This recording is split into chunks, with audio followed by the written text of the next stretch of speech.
Oi pessoal, aqui é a Renata Valim. Todos nós, quando começamos a aprender uma língua estrangeira, precisamos desenvolver 4 habilidades: ouvir, falar, ler e escrever. E para que a gente possa desenvolver todas elas de forma igual, sem desenvolver umas mais e outras menos, é muito importante trabalhar todas elas todos os dias.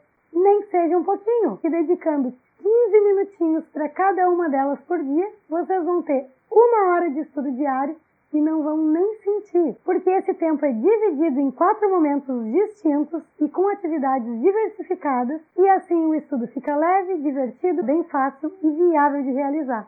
A primeira habilidade, que é a de escutar, de ouvir, é ser capaz de entender os próprios nativos falando a língua na velocidade natural e com todas as expressões que eles costumam usar no dia a dia. A segunda habilidade, que é falar, é ser capaz de se expressar no idioma com clareza e conseguir se comunicar sem dificuldade. A terceira habilidade, que é ler, significa interpretar diferentes tipos de textos, sejam eles informativos, instrucionais, literários, didáticos, jornalísticos, poéticos, publicitários, artigos científicos, sites e blogs, programas de computador, jogos, enfim, conseguir entender qualquer tipo de texto. Cada um com suas particularidades e especificidades, com as suas estruturas de vocabulário próprios. Por fim, a quarta habilidade é escrever. Escrever frases e redigir textos com clareza e coerência. Esses são os nossos objetivos finais com cada uma das habilidades. No início da aprendizagem, cada uma dessas habilidades são trabalhadas de formas muito diferentes e com objetivos muito diferentes também. Por exemplo, no início da aprendizagem nós ouvimos o idioma com o intuito de conhecer a pronúncia, se familiarizar com o ritmo e com a entonação do idioma, com o sotaque e com as pausas que os nativos costumam fazer. Ou seja, para começar a entender os nativos falando naturalmente, primeiro nós temos que começar a entender como se dá essa pronúncia. E para isso nosso cérebro precisa de muita exposição ao idioma para entender como funcionam esses novos sons do novo idioma. Em segundo lugar, antes de ser capaz de falar para se comunicar, se expressar, viajar, ser independente no idioma, nós precisamos falar com o intuito de praticar para exercitar os músculos que nós não estamos acostumados a usar no nosso idioma. Porque cada língua tem sons específicos e que são produzidos em diferentes pontos de articulação no nosso aparelho fonador. Então, primeiro nós precisamos aprender a produzir esses sons, a trabalhar esses músculos e entender direitinho onde esse som é feito. E isso a gente só consegue praticando muito.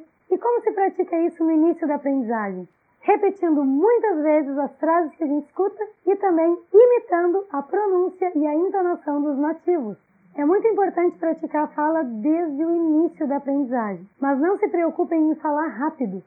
Se preocupem em falar com a pronúncia correta, nem que para isso você tenha que falar mais devagar. Com o tempo você vai ganhar agilidade, vai ter uma ótima pronúncia e vai conseguir falar na mesma velocidade que os nativos. Em terceiro lugar, a habilidade de ler no início da aprendizagem do idioma serve principalmente para adquirir muito vocabulário e para nós testarmos o quanto a gente consegue entender. É buscar compreender o sentido do texto e extrair a ideia principal. Em quarto lugar, a habilidade de escrever é simplesmente copiar frases de textos para treinar a ortografia e também, é claro, tentar escrever frases de textos baseado no vocabulário que nós já temos e nas estruturas que nós conhecemos, muitas vezes substituindo alguns termos e expressões por outros. Recapitulando, é imprescindível praticar as 4 habilidades todos os dias para elas se desenvolverem de forma proporcional, para que algumas não sejam desenvolvidas e outras fiquem defasadas. Quem está no nível intermediário e percebe que está com dificuldade em uma ou mais dessas habilidades, deve focar mais tempo nessas habilidades que têm dificuldade, com o intuito de equilibrar essas habilidades. Por exemplo, muitas pessoas têm facilidade para ler e muita dificuldade para entender as pessoas falando. Nesse caso, essas pessoas devem se preocupar muito mais em ouvir o idioma do que em ler, porque ler elas já têm mais facilidade, então o foco tem que ser naquilo que causa desconforto, porque é só assim que nós vamos ver progresso. Por outro lado, tem pessoas com muita facilidade para entender o que as pessoas estão dizendo, mas tem muita dificuldade para falar. Nesses casos, o foco deve estar em praticar a fala em reais situações de comunicação. O importante é falar, e de preferência com um nativo. E já as pessoas que aprendem o idioma só ouvindo têm muita dificuldade de ler e escrever. Tem gente que não tem um vocabulário muito amplo e acaba tendo muita dificuldade em todas essas habilidades praticamente. Nesses casos, ouvir e ler o idioma vai trazer muito vocabulário, que é o que você vai precisar para ouvir, para falar, para ler e para escrever também. Então, se você se identificou com alguma dessas dificuldades, começa a focar nessa habilidade que precisa ser desenvolvida e rapidamente você vai ver um grande salto, uma grande evolução no seu aprendizado. Mas não se esqueça de trabalhar também as outras, porque só com treino constante você vai ver muito progresso no idioma. Então, se você gostou do vídeo de hoje, deixa um curtir aqui embaixo, compartilhem com seus amigos que também se interessem pela aprendizagem de idiomas, curta minha fanpage, me segue no Instagram, se inscreva no canal e nos vemos no próximo vídeo. Tchau, pessoal!